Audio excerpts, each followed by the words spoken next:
I am the Tofu Golem. Please enjoy the video. You start by preparing accounts and funds.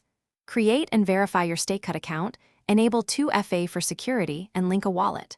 Once done, deposit the required crypto or fiat amount and confirm minimums and network fees so you avoid failed transactions. Next, open the dashboard and scan available staking pools. Compare APY, lock times, and token risk. Make an initial small stake to test the flow so you can fix issues before scaling up.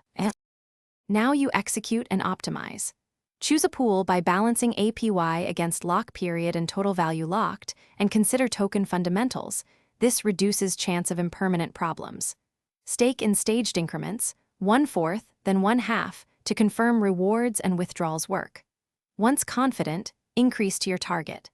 Then enable auto-compounding if Stakecut offers it, and align rebase timing with your strategy. This boosts returns while keeping control over liquidity and tax events.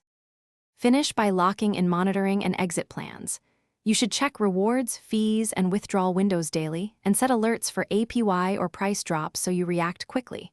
Make explicit exit criteria, loss tolerance or target profit, and rebalance accordingly. If a stake or withdrawal fails, first check network status, wallet non-C, and gas settings, then retry with adjusted gas or a different network. If still stuck, gather the transaction ID and contact Stakecut support for a resolution. Thanks for watching. Consider subscribing if we helped you today.